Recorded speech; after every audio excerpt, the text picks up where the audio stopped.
Hola, mi nombre es Ignacio Molina y este es un nuevo video del taller literario de arte en línea organizado por la Dirección de Cultura del municipio de Morón. Quienes ya vienen siguiendo estos videos sabrán que en el último hablamos de un cuento de Rodolfo Walsh, del cuento de esa mujer, que es considerado uno de los grandes cuentos de la literatura argentina. Y hoy vamos a ver un cuento de otro autor muy importante, tal vez el más importante de argentino de toda la historia, que es Jorge Luis Borges, ¿sí? El cuentista y poeta Jorge Luis Borges, que muchas veces escucho o me dicen, no, yo no leo Borges porque es muy difícil y quiero, eso es una verdad media, es una verdad parcial para mí. Eh, Hay cuentos de Borges que no son para nada difíciles y son por donde me parece que hay que entrar a su obra, quien tenga miedo de hacerlo, porque tenga este preconcepto o esta idea o este prejuicio, me parece que hay cuentos que son muy simples, muy fáciles, entre comillas. Uno de ellos es el que vamos a leer hoy, el que vamos a compartir y a comentar, y después de eso por ahí vamos a hacer algún ejercicio, algún posible ejercicio con signo de escritura a partir de eso, ¿sí? Es un cuento, repito, se llama La intrusa, es de su época donde él ya estaba ciego y él dictaba sus cuentos. Salió un libro del año 71 o 70 que es el informe de Brody. Eh, bueno, lo vamos a leer, voy a compartir la pantalla, así lo leen al mismo tiempo que yo en la pantalla y después lo comentamos un poco y vemos si les propongo algo a partir de eso. La intrusa, de Jorge Luis Borges. Dicen, lo cual es improbable, que la historia fue referida por Eduardo, el menor de los Nelson, en el velorio de Cristián, el mayor, que falleció de muerte natural hacia 1890 y tantos en el partido de Morón. Lo cierto es que alguien lo oyó de alguien en el decurso de esa larga noche perdida entre mate y mate y la repitió a Santiago de Above, por quien la supe. Años después volvieron a contármela en Turdera, donde había acontecido. La segunda versión, algo más prolija, confirmaba en suma la de Santiago, con las pequeñas variaciones y divergencias que son del caso. La escribo ahora porque en ella se cifra, si no me engaño, un breve y trágico cristal de la índole de los orilleros antiguos. Lo haré con probidad, pero ya preveo que cederé a la tentación literaria de acentuar o agregar algún pormenor. En Turdera lo llamaban los Nielsen. El párroco me dijo que su predecesor recordaba, no sin sorpresa, haber visto en la casa de esa gente una gastada Biblia de tapas negras, con caracteres góticos. En las últimas páginas entrevió nombres y fechas manuscritas. Era el único libro que había en la casa. La azarosa crónica de los Nielsen, perdida como todo se perderá. El caserón, que ya no existe, era de ladrillo sin revocar. Desde el zaguán se divisaban un patio de baldosa colorada y otro de tierra. Pocos, por lo demás, entraron ahí. Los Nielsen defendían su soledad. En las habitaciones desmanteladas dormían en catres. Sus lujos eran el caballo, el apero, la daga de hoja corta, el atuendo rumboso de los sábados y el alcohol pendenciero. Sé que eran altos, de melena rojiza. Dinamarca y Irlanda, de las que nunca oirían hablar, andaban por la sangre de esos dos criollos. El barrio los temía a los colorados. No es imposible que debieran alguna muerte. Hombro a hombro pelearon una vez a la policía. Se dice que el menor tuvo un altercado con Juan Iberra, en el que no llevó la peor parte, lo cual, según los entendidos, es mucho. Fueron troperos, cuarteadores, cuatreros y alguna vez tahúres. Tenían fama de avaros, salvo cuando la bebida y el juego los volvían generosos. De sus deudos nada se sabe y ni de dónde vinieron. Eran dueños de una carreta y de una yunta de bueyes. Físicamente diferían del compadraje que dio su apodo forajido a la Costa Brava. Esto, y lo que ignoramos, ayuda a comprender lo unidos que fueron. Malquistarse con uno era contar con dos enemigos. Los Nielsen eran calaveras, pero sus episodios amorosos habían sido hasta entonces de zaguán o de casa mala. No faltaron, pues, comentarios cuando Cristián llegó a vivir con él a Juliana Burgos. Es verdad que ganaba así una sirvienta, pero no es menos cierto que la colmó de horrendas baratijas y que la lucía en las fiestas. En las pobres fiestas de conventillo, donde la quebrada y el corte estaban prohibidos y donde se bailaba todavía con mucha luz. Julián era de tez morena y de ojos rasgados. Bastaba que alguien la mirara para que se sonriera. En un barrio modesto, donde el trabajo y el descuido gastan las mujeres, no era mal parecida. Eduardo los acompañaba al principio. Después emprendió un viaje a Arrecifes por no sé qué negocio. A su vuelta llevó a la casa a una muchacha que había levantado por el camino y a los pocos días la echó. Se hizo más hosco, se emborrachaba solo en el almacén y no se daba con nadie. Estaba enamorado de la mujer de Cristian. El barrio, que tal vez lo supo antes que él, previó con alevosa alegría la rivalidad latente de los hermanos. Una noche, al volver tarde de la esquina, Eduardo vio el oscuro de Cristian atado al palenque. En el patio, el mayor estaba esperándolo con sus mejores pilchas. La mujer iba y venía con el mate en la mano. Cristian le dijo a Eduardo: «Yo me voy a una farra en lo de Farías. Ahí la tenés a la Juliana. Si la querés, usala». El tono era entre mandón y cordial. Eduardo se quedó un tiempo mirándolo. No sabía qué hacer. Cristian se levantó, se despidió de Eduardo, no de Juliana, que era una cosa, montó a caballo y se fue al trote, sin apuro. Desde aquella noche la compartieron. Nadie sabrá los pormenores de esa sórdida unión que ultrajaba las decencias del arrabal. El arreglo anduvo bien por unas semanas, pero no podía durar. Entre ellos, los hermanos no pronunciaban el nombre de Juliana, ni siquiera para llamarla, pero buscaban y encontraban razones para no estar de acuerdo. Discutían la venta de unos cueros, pero lo que discutían era otra cosa. Cristian solía alzar la voz y Eduardo callaba. Sin saberlo, estaban celándose. En el duro suburbio, un hombre no decía, ni se decía, que una mujer pudiera importarle, más allá del deseo y la posesión. Pero los dos estaban enamorados. Esto, de algún modo, los humillaba. Una tarde, en la plaza de Lomas, Eduardo se cruzó con Juan Ibarra, que lo felicitó por ese primor que se había agenciado. Fue entonces, creo, que Eduardo lo injurió. Nadie, delante de él, iba a hacer burla de Cristian. La mujer atendía a los dos con sumisión bestial, pero no podía ocultar alguna preferencia por el menor, que no había rechazado la participación, pero que no la había dispuesto. Un día le mandaron a la Juliana que sacara 2 sillas al primer patio y que no apareciera por ahí porque tenían que hablar. Ella esperaba un diálogo largo y se acostó a dormir la siesta, pero al rato la recordaron. Le hicieron llenar una bolsa con todo lo que tenía, sin olvidar el rosario de vidrio y la crucecita que le había dejado su madre. Sin explicarle nada, la subieron a la carreta y emprendieron un silencioso y tedioso viaje. Había llovido, los caminos estaban muy pesados y serían las 11 de la noche cuando llegaron a Morón. Ahí la vendieron a la patrona del prostíbulo. El trato ya estaba hecho. Cristian cobró la suma y la dividió después con el otro.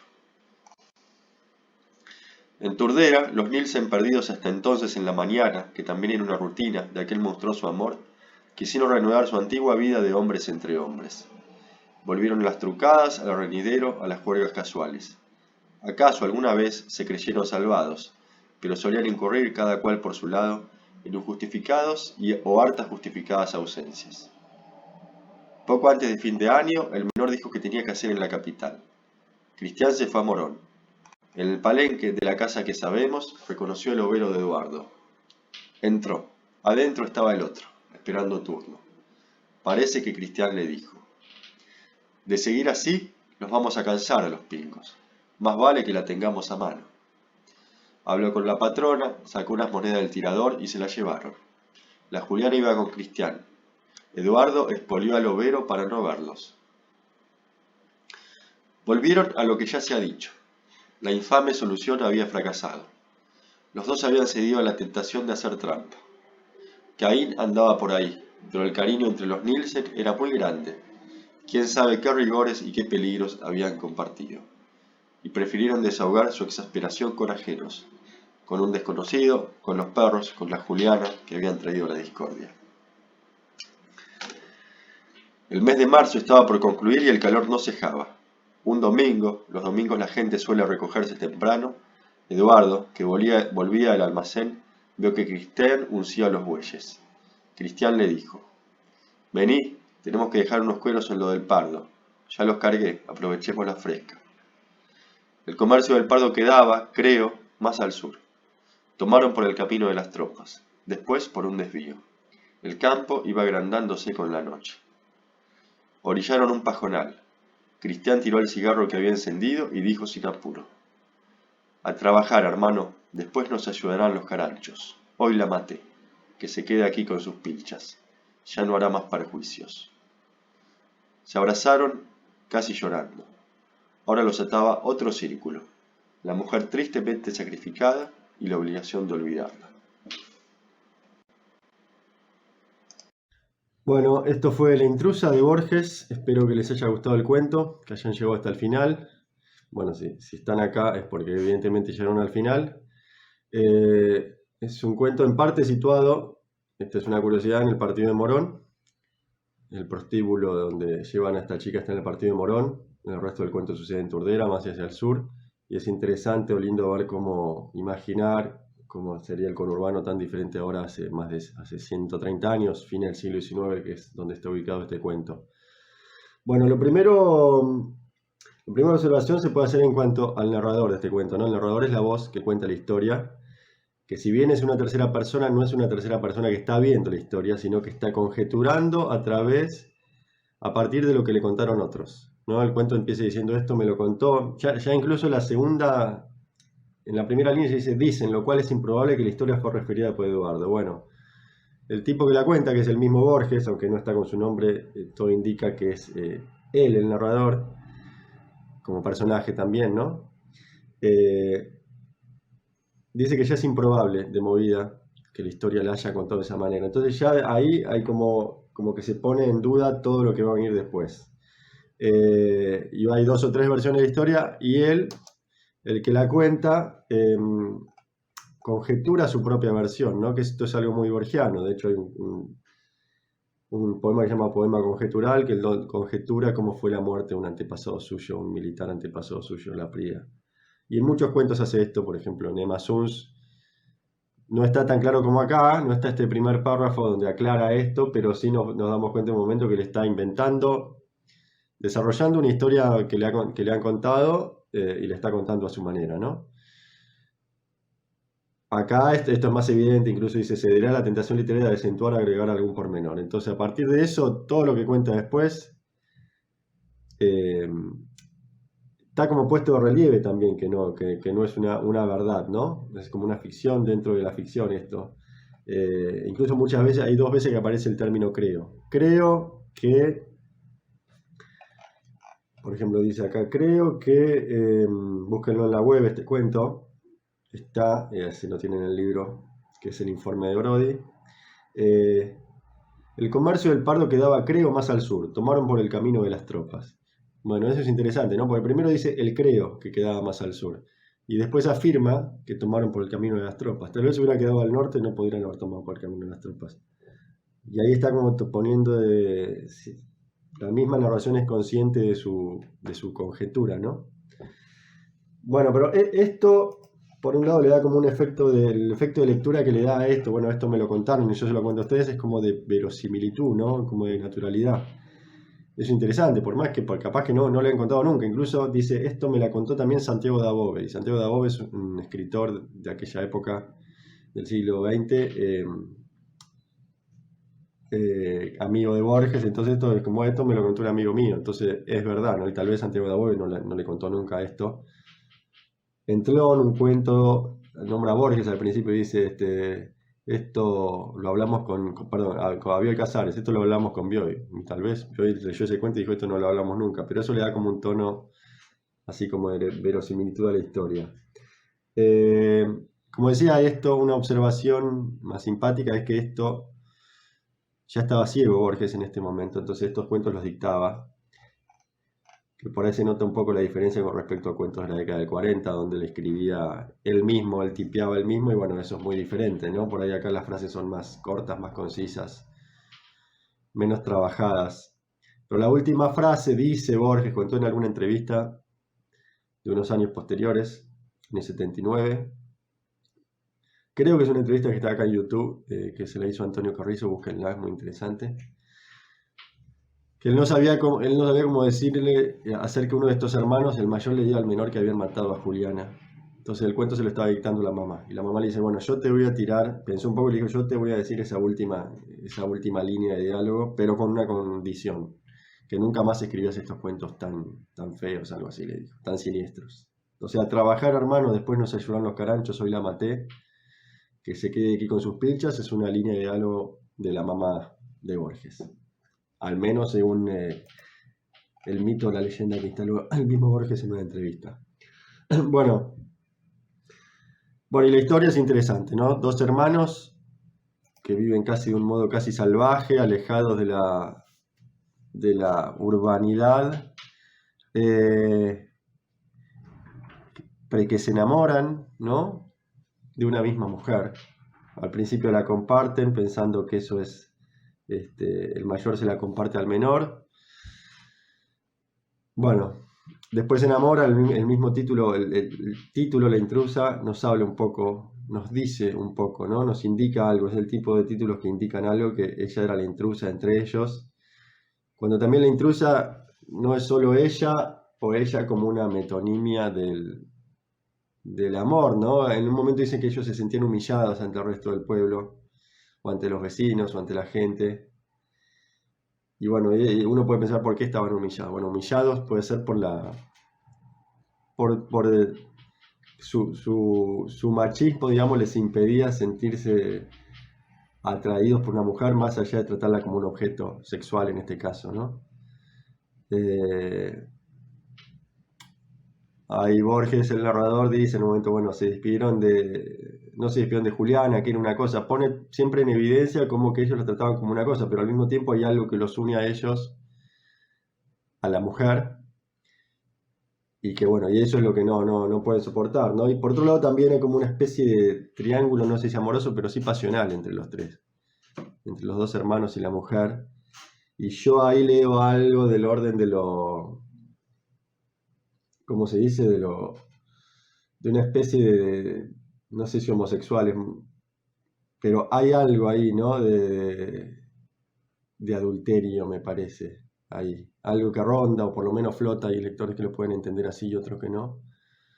Pero bueno, que la unión entre ellos física se da a través de Juliana, que puede no ser muy importante según esa lectura, o demasiado importante, porque es que verdaderamente se apasionan con ella o la aman a ella, pero otra lectura puede ser esta, que ella es solamente un nexo para unir estos dos hermanos, ¿no? De un modo sexual, y después,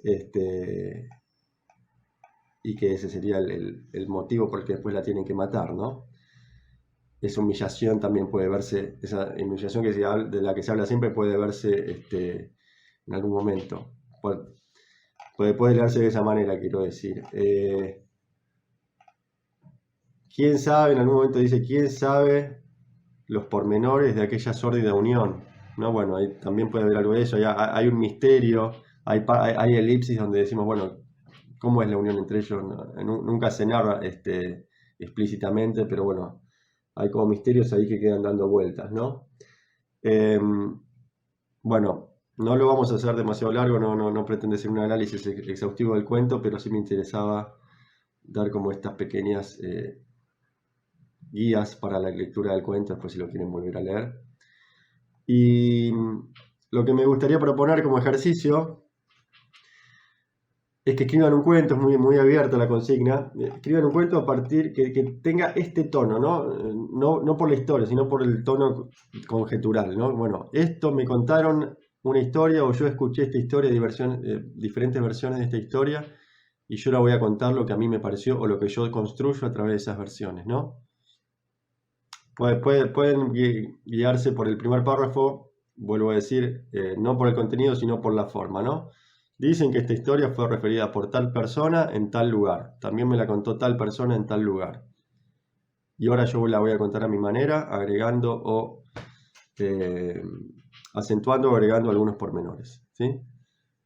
La historia puede ser alguna historia verídica que hayan escuchado, alguna historia totalmente inventada, pero bueno, está bueno echar mano a veces a cosas que ha escuchado uno y por ahí entrar a tergiversarlas un poco o agregarle o a quitarle cosas, y esa historia va creciendo, que de alguna manera eso es la historia también, ¿no? Cuando uno cuenta algo en el día cotidiano, en la vida cotidiana, está contando el hecho que pasó, o le está agregando cosas, o está contando su mirada, o está agregándole comentarios que escuchó de otros, ¿no?